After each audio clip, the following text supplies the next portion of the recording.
Hey there, it's me. Happy 2019. I wanted to do a little follow-up on my 2018 goals and list out what my 2019 goals are. And then maybe if I have time before my daughter wakes up, I will do a little bit of a plan with me, kind of. I'm doing something a little different this year. I wanted to touch on that, but we'll see. I'm getting ahead of myself. For now, let's jump straight to the goals before that baby wakes up. Apologies for the really harsh lighting and the weird background. I still haven't found a place in the house that I like to record at. I'm thinking this one's pretty okay. I don't know, the lighting makes me look a little haggard. So my 2018 goals were as follows. Make more art. I did do that, definitely. I did a couple of art challenges. I completed an entire Inktober, which is something I've always wanted to do and have never actually accomplished. So I'm really happy about that. I actually listed some art prints on my Etsy shop. I sold my first ever art print to someone I didn't know. That's very exciting. And I sold some other originals to people that I did know, but it still counts. So yeah, I think that one is a definite success. Second goal of 2018 was to make more money. I did not do that. Now, don't take that the wrong way. I'm very thankful that I get to do this for a living, work from home and be with Kaliel, but I did not make more money than I did in 2018, but that's okay. I mean, no, I didn't make more money in 2018 than I did in 2017, but it was still more than I ever made working at a real job, so whatever. Goal number 3 was to read 24 books. I did do that, plus some. I exceeded my Goodreads goal, so that's very exciting. I set the same goal of 24 for this year, but again, I'm getting ahead of myself. Number 4 was eat smarter. Did I do that? I don't know. Probably not. I didn't do super great with any sort of health-related goals in 2018. I walked some. I ate food. I don't know. I did discover, however, that sucralose gives me migraines. So that's something I guess I will be eating smarter now that I know that. It's a bummer because the protein shakes that I used to eat, or drink I guess, had that in there, and that explains why I had so many headaches all the time. My 5th goal of 2018 was to go outside more. I think I did successfully do that. I did my garden. Kaliel obviously likes to be outside a lot, even when it's hot out and cold out. So she was a big help with that. But I did still, towards the end of the summer, abandon my garden as I do every year. Like, as soon as it gets too hot, mid-July, I'm just done with it. So I'm going to work on that again this year, but we'll touch on that in a second when I get to my 2019 goals. A cat just entered the room, so I apologize if there's any sort of cat-related interruptions.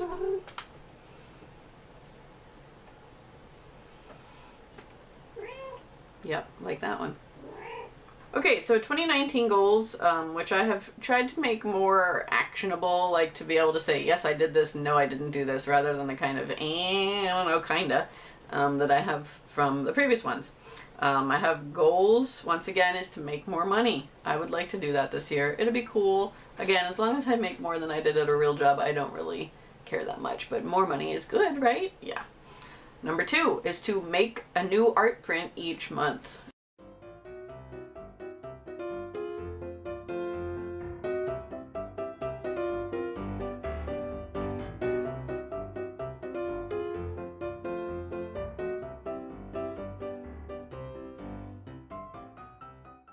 So my memory card ran out in the middle of my list. I switched it out, and now we're back with one more cat. 2 for everybody who's counting at home. 1 down here, 1 back here. Anyway, goal number 7 was to exercise 5 times a week. My mysterious benefactor bought 2 treadmills for her house. So now I'm going over there every weekday to walk on the treadmill. And that is helping dramatically. Every day that I go over there, I get at least 10,000 steps, and it's really great. Back when I used to work a real job, she and I used to go to the gym every day during our lunch break, and it's kind of like that again. I just started Couch to 5K today. We'll see how that goes. Now, since I up and ran a 5K last summer without any sort of training, I think it'll probably go fine, but I figure it's nicer to ease yourself into it if you're going to be doing it long term. Goal number 8 is to go outside more still. Now this time I am trying to do 2 times per week in bad weather, which is cold or hot, and 3 times a week or more in good weather, which would probably be not a whole lot of weather because I don't like to be too cold or too hot. But so this counts anything like walking down the street to the library or, you know, walking around the block or playing in the snow, but it does not count like the time that you take to get from the car to the house or anything like that. So just going shopping in the rain does not count as being outside. Also to help with this, I think this summer I'm going to move my gardens closer to the house.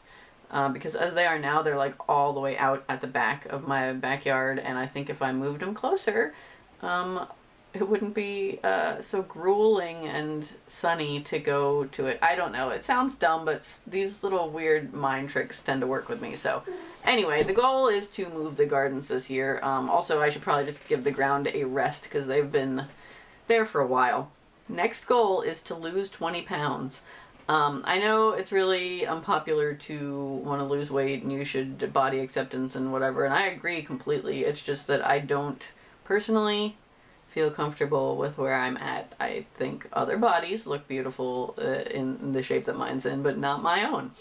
And I know that's probably some deep-seated stuff that I should work through, but instead I'm just going to try and lose 20 pounds. So I'm hoping the treadmilling will help with that, obviously, because I'm getting a lot more steps and burning a lot more calories, but we will see how that goes. Next goal is to shop at the farmer's market more often. I really want to start getting more of our meat and produce at the farmer's market. We go to the farmer's market almost every weekend, but it's usually just to get soft pretzels and then donuts and then go home. So I want to try and actually use, you know, the great markets that we have around here instead of just going to the grocery store. And also I want to try and, you know, do more to reduce my waste. I already use reusable shopping bags, but like so many things like green beans, I bought green beans and they were sealed in a bag. Like, whereas at the local market I can just grab a handful and put them in one of my handmade bags and not have to throw all that junk away. So I think it'll be better all around. We'll see. And the last goal of 2019 is to straighten up this house. I'm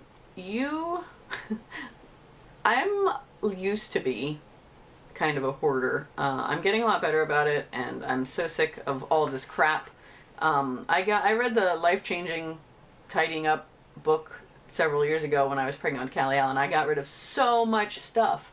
Like 8 trash bags full of clothes I donated to Goodwill, which I don't even know how that's possible because I only have one dresser and one closet, but there's still so much stuff that I need to get rid of, and so straightening up this house is one of the bigger projects on the list. I haven't quite decided how I'm going to break that down yet, other than tackling individual areas in each room that really stress me out and going from there. I'm gonna give you a glimpse into the madness. Like, right here, it looks pretty okay, right? But as soon as we turn this way, you'll see that I can't even close my closet door because crap is just bursting out of it. So that is the kind of thing I would like to address, I guess. I feel like this house, yes, admittedly, it's very small. Our house, full disclosure, is about 1050 square feet. Very little for 3 people to be living in, and working out of, I should add. But I also feel like we are just totally misusing some of the space in here, and I really just want to make the house work for us. I guess a lot of the overarching goal of 2019 is to just cut things that aren't working for me. I already canceled my gym membership. I already canceled my Sirius Space Radio. I'm about to cancel my HBO, which I haven't even looked at in months. I'm just throwing money out the window. You know, getting rid of stuff I don't need, getting rid of services I don't need, trimming the fat, I guess. I think that's a phrase that people use, right? That's what my goal is for 2019. And to do that, I'm using the Get to Work Book Planner as my main planner, and then I'm going to be also doing a little bit in a bullet journal. And so let me switch gears here and try and show you how I'm going to do that. Okay, so this is my 2019 Get to Work Book Planner. I've been using these every year since 2016, I think was my first year. I don't know, regardless. My friend gets me one for Christmas every year. I usually do a walkthrough of it, but I didn't this year because it's basically the same thing as it is every other year. That's not a dig. I love it the way it is. It's perfect. I don't want it to change, so if you want to know what it inside is like, go check out one of my other videos. I use this for my weekly kind of, here we go, make sure that's centered there, goals, and then my daily stuff that I have to do, and then I keep my little tracker down here for things. I have 64 ounces of water, 10,000 steps, and that I recorded my calories, because that's part of my January monthly challenges, is to do calorie tracking every day. And then again, I will write, you know, our meals in here. This one is just kind of brand new because it's Monday. But let me give you a little look at a finished week. The cats think that it's dinner time, by the way, so if it gets a little noisy in here, that's what's happening. So here is the last week of 2018. This is what a finished week looks like. As you can see, I kind of add things as I go along. I give a little snippet about the day here, and then at the bottom I fill in what we ate every day. Here's the meal list, the trackers, like I said. And then this side I usually just kind of scribble notes or whatever. So that's kind of what it looks like. I've been using this, as I said, as my weekly planner, and I love that. It's the best. But I tried to do trackers last year, and I kind of lost it really quickly because I hated having to flip back and forth. Like when this is open, I just leave this here like this all week long, and I don't touch it except to write in it. I don't really flip around very much. And so I lost track of the trackers really quickly because I hated having to page back and forth all the time. And that is where this guy comes in. I got this because everybody online has them. And so I needed to have one. So this guy. This is what I'm going to be using to do all my trackers in this year. So far I've been using it kind of as a, you know, a journal. And I've been sticking keepsakes in here. And that sort of thing, and business stuff, but starting now I'm going to be doing goal tracking in here as well. I am no bullet journaling planner expert because these look god awful, but I'm hoping it'll get better as I go, and I'm hoping Fig will get out of here also as I go. So this, again, these are my goals, which I went over earlier in the video. I put little trackers so I can keep up to date on how those are going. This is my mood tracker over here. I'm just filling in the moods as I go along because I don't want any predetermined moods that I have to try and fit into. This is going to be my weight loss tracker so far. Pretty, I had to add 2 lines on there to enter my weight, so that wasn't super inspirational, but what are you going to do? This is headache tracker, and over here is Shark Week, which hasn't happened yet, so that one's pretty blank. Over here, at some point, I want to put like a pretty January page with a pretty picture and a calendar or whatever. And then over here are the goals that I want to do each month broken down so I can try and keep a handle of those. Doing art every day is sort of a goal that I haven't really established, like, that one's just for me. And then over here, I've got my money diary for the month. So far I've only bought 2 things. This is a screw up, I'm gonna white that out later. Like I said, I'm really new to this whole bullet journal planner thing. I'm not very good at it. We'll get there maybe. And then over here, I'm tracking my calorie deficits, and then nothing after that. Lots of blank pages to fill in. So I hope you enjoyed this kind of weird, really bad plan with me portion of this video. Maybe I'll do an update on this when the month is over and I've tried to jazz it up a little bit. We'll see. But anyway, that's all I've got for you guys today. So I hope you enjoyed it. If you did, let me know, because I would like to do more of these kinds of planning, journaling videos as I get better at making my journal and planner presentable. Thanks for watching.